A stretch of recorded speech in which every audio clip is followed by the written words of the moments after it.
dentro de las leyes de no reabsorción en la ortodoncia biomecánica ideal. Vamos a continuar con la tercera ley. Recordar que la tercera ley es la auxiliar de la segunda ley. Segunda ley era liberación de trabas mecánicas interdentales, interproximales, que estaban impidiendo el posicionamiento ideal en las tres dimensiones del espacio en las bases óseas de los dientes. Esta creación de espacios, la tercera ley es creación de espacios por medio de expansión. Ya habíamos hablado de cómo se podría producir la expansión. Podría ser esa creación de espacios también con exodocias. Si en esta imagen de referencia que nosotros tenemos, el paciente es un paciente con biprotrusión maxilar, entonces mal pudiéramos tratar de acomodar con esfuerzo estos dientes para dejarlo más biprotruso. Entonces la parte estética es fundamental también para el paciente. Nosotros vamos buscando la parte funcional, que es nuestro compromiso, pero acompañada de la parte estética, que es la expectativa que debemos cumplir en el paciente. También podríamos tener otros auxiliares como resortes para creación de espacios, generar esas condiciones para poder acomodar los dientes. Podríamos utilizar cadenetas cerrando espacios, un ejemplo, espacios posteriores, para poder liberar los espacios hacia la parte anterior y poder hacer una dinámica de acomodación dentaria.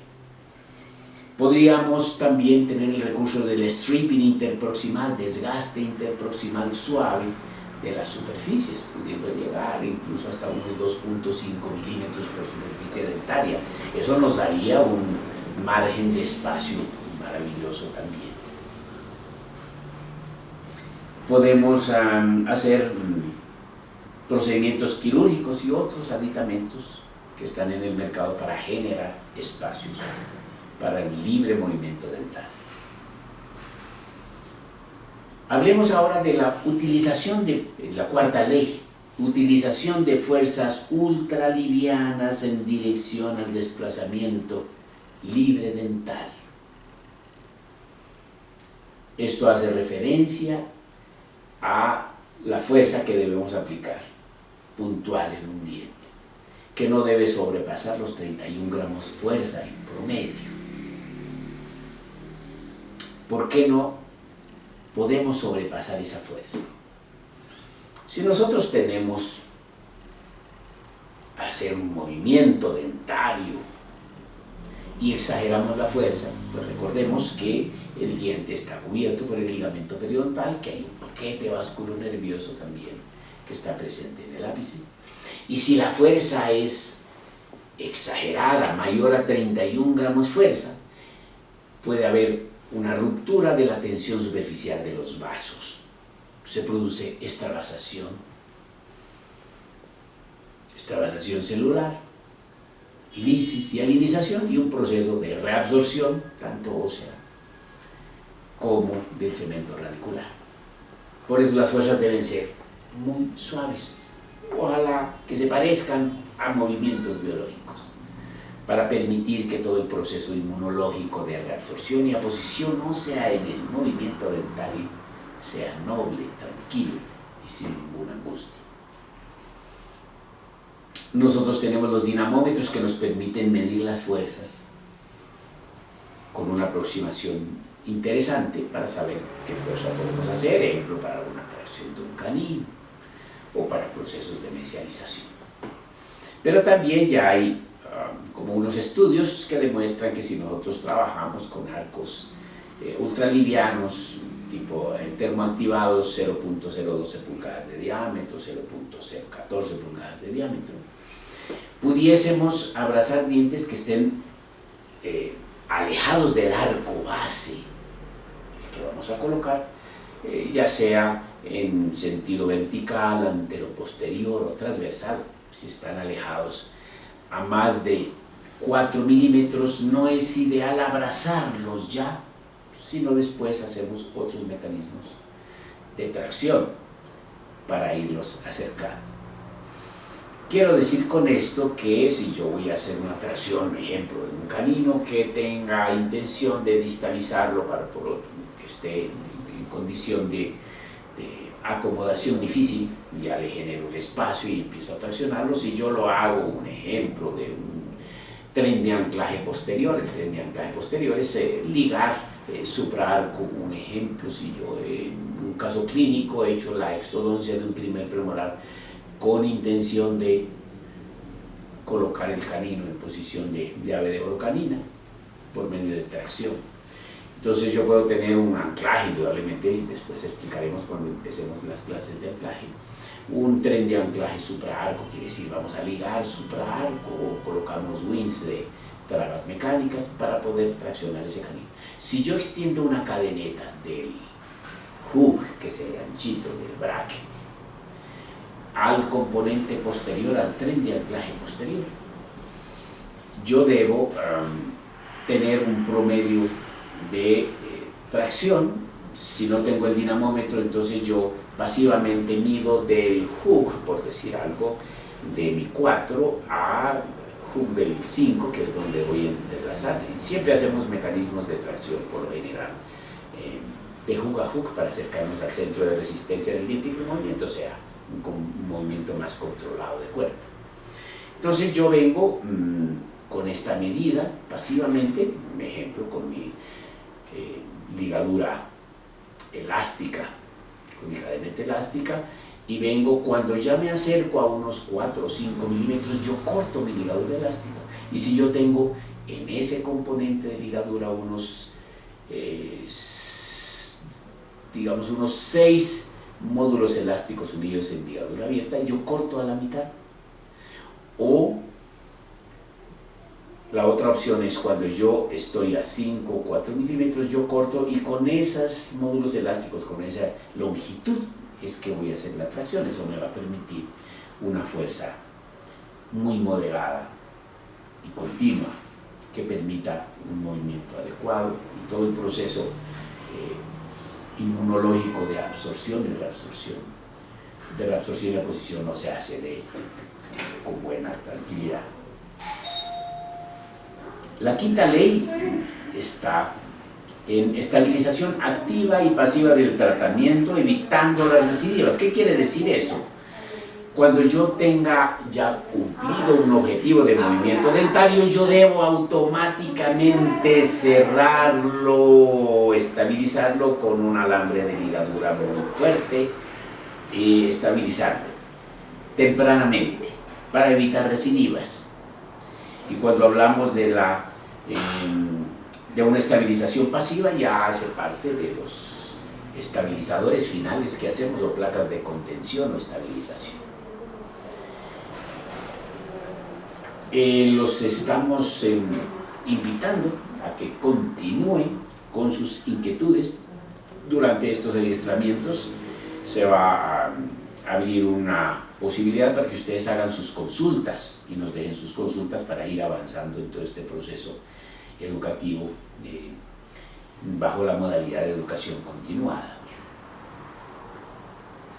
Vamos a pasar esta imagen. Teniendo en cuenta estas leyes de reabsorción, volvamos a la imagen anterior que ya la tenemos registrada aquí. Entonces vamos a simular la colocación de una aparatología. Imaginemos en nuestro imaginario, este sería un paciente de clase 1 esquelética, relación molar clase 1, de 13 años de edad, en donde nosotros todavía tenemos tiempo, ganaríamos tiempo y el paciente tendría la oportunidad de producir su expansión transversal y antero-posterior de crecimiento todavía posible, no ha terminado su fase de crecimiento y desarrollo óseo. Entonces, imaginariamente vamos a tratarlo a este paciente y vamos a tratar de simular las leyes de no reabsorción en la ortodoncia y biofísica ideal. La primera ley, habíamos dicho que es eliminación de trabas intercuspídeas, interarcos, para eliminar esa imposibilidad de movimiento dental. Entonces vamos a simular aquí, hablemos de qué hicimos acá, el plano de levantamiento de mordida, que ya habíamos explicado cómo era, en donde pretendemos, en el plano de deslizamiento o plano de patinaje, pretendemos nosotros eliminar fosas y fisuras para obtener un levantamiento de mordida en un promedio de 1.5, 2.5 milímetros. El otro plano es un plano que llamamos de interdentación o estabilizador, que podemos hacerlo en el molar de la arcada opuesta. Este ya tendrá, cuando el paciente ocluye, va a tener unas marcas de fosas y fisuras. Es un plano de levantamiento de mordido que no es totalmente plano como el anterior, sino un plano de engranamiento y de estabilización. El paciente con el primer plano obtiene una liberación de esa traba mecánica. Si el paciente tiene una mordida cruzada anterior, posterior, una maloclusión, obtiene una liberación de la mandíbula produciendo una terapia neuromuscular. El paciente relaja su mandíbula, pero en ese vaivén y en esos movimientos excéntricos libres de la mandíbula ya liberados, en donde empieza a borrarse la memoria nocioceptiva o errada de posicionamiento mandibular, el paciente también podría cansarse y no saber dónde descansar su oclusión. Por eso está el plano de engranamiento. Entonces el paciente, después de un tiempo de haber liberado su mandíbula, vuelve y engrana, y al engranar los cóndilos tienen un movimiento y una dinámica en la articulación temporomandibular muy equilibrada. Coloquemos en nuestra simulación, digamos que estos son unos brackets de alta estética, circonio, cerámicos, y vamos a colocar nuestro primer arco.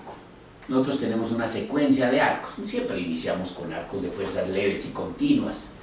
Nuestra preferencia está por los arcos termoactivados, que es una aleación de níquel, titanio y cobre, son arcos de memoria que prácticamente comandan el movimiento dentario, o sea, los dientes, una vez colocados los brackets, incorporado el arco con sus sistemas, con sus ligas, o si estamos usando sistemas autoligados, el arco es el que guía y ordena hacia dónde deben ir los dientes. Y siempre que usamos fuerzas leves y continuas y las leyes de no reabsorción en ortodoncia, todo va a fluir sin ninguna angustia. Ok, entonces veamos. Vamos a colocar nuestro primer arco. Yo podría colocar el arco acá, indudablemente sí, no hay ningún problema. En el 7, en el 6, podemos pasar aquí por 5, 4. ¿Abrazo el canino? No. ¿Por qué no abrazo el canino? No tiene espacio, es física básica, racional. Que los libros de los grandes campeones de la ortodoncia, por el hecho de usar autoligados, que son unos sistemas maravillosos que después aprenderemos, lo hacen, pues que lo sigan haciendo, pero aquí hay un choque biomecánico que nosotros no nos vamos a arriesgar a eso. Entonces acá seguimos derecho. Otra pregunta, ¿este lateral tiene espacio para acomodarse? Pues sí lo tendría, pero al rotarse, por el efecto del arco, estaría trabando a ese canino. Entonces simplemente pasamos derecho, no abrazamos ni canino ni lateral. ¿Por qué? Porque no tienen espacio físico, es física básica racional. Aquí pudiésemos colocar un protector bucal, veámoslo acá.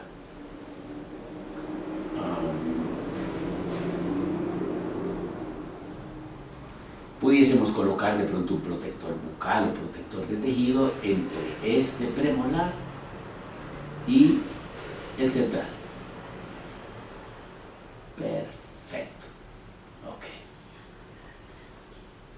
Entonces aquí tendríamos nuestro protector bucal. Continuamos con el arco. Ojo, estamos abrazando dientes que tienen posibilidad física de movimiento. Yo pudiera incluso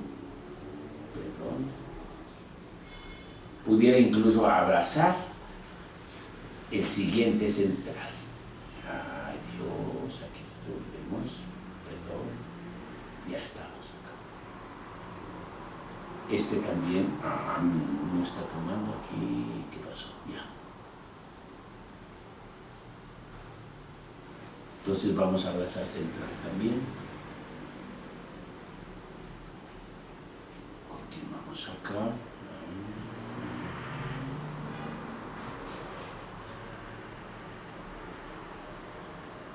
Abrazamos este central.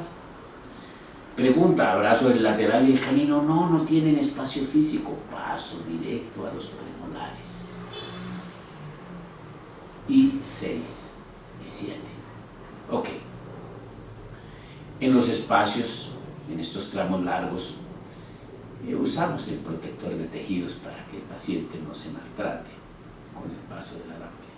Entonces aquí estaría nuestro otro protector de tejido. ¿Qué concluimos acá? Que no debemos abrazar dientes que no tienen posibilidad física de movimiento dentario, porque hay elementos dentarios que les impiden esa libre trayectoria dental. Hagamos lo mismo en el arco inferior. Yo puedo abrazar 6, 7, 5, 4, perfecto, puedo abrazar el 3 sin ningún problema. ¿Abrazaría el lateral? No, ¿por qué no? Porque no tiene espacio, tan sencillo como eso, no hay espacio físico, es física básica. Entonces yo pasaría a este. Podría también, dependiendo de si tengo el espacio, la fotografía aquí de frente puede darnos alguna ilusión óptica diferente. Es más, si yo pudiera y me atrevería, no estaría mal hacer un ligero stripping interproximal en este central y abrazarlo. Este lateral pues no tiene espacio físico, luego pasamos derecho acá, abrazamos canino y la trayectoria del arco puede darse en los siguientes dientes sin ningún problema. Y recordar que aquí colocaríamos protectores bucales. Vamos a cambiarle de color el protector bucal aquí. Entonces, protector bucal de canino a central, protector bucal de canino a central, protector bucal también de este lado de canino a central. Y esperamos que se exprese el sistema. ¿Qué podría en biofísica del movimiento dentario expresarse acá? Indudablemente que una de las primeras condiciones será una expansión transversal. El mismo arco va a ejercer una expansión transversal de todo este componente. Expansión transversal en este sentido también. Y en la parte anterior hay una expansión antero-posterior. Vea qué hermoso. Entonces todo este componente tiene que irse hacia adelante. Concluimos que este paciente requeriría para su acomodación dentaria expansión transversal, aumentando distancia intercanina, que está disminuida acá, aumentando distancia interpremolar, aumentando distancia intermolar. En esencia estoy haciendo una expansión bilateral transversal con el sistema.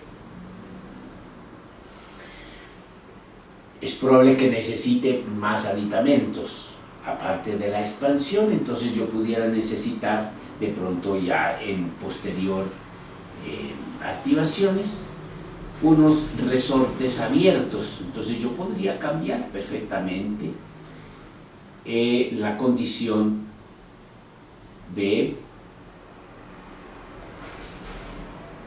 acomodación y generación de este espacio con un resorte abierto acá. Explicaremos posteriormente en los talleres de biofísica del movimiento ortodóntico cómo sería ese proceso. En esencia vamos a utilizar un open coil, que es un resorte abierto, para generar el espacio. Una vez generado el espacio ya podemos abrazar al arco tanto los laterales como los caninos. Bueno, vamos a dejar en este momento acá. Los invitamos a continuar con sus inquietudes, hagan sus preguntas, consulten sus casos clínicos que tengan. Nos fascinan los casos clínicos súper complicados porque de ellos aprendemos mucho, nos fascina. Si tienen casos clínicos para interconsulta, los casos más difíciles que podamos tener, no los que tengan problemas periodontales graves, pero sí los que tengan posibilidad de movimiento dentario, nos fascinan. Les mando un fuerte abrazo, que tengan un día maravilloso y una noche espectacular.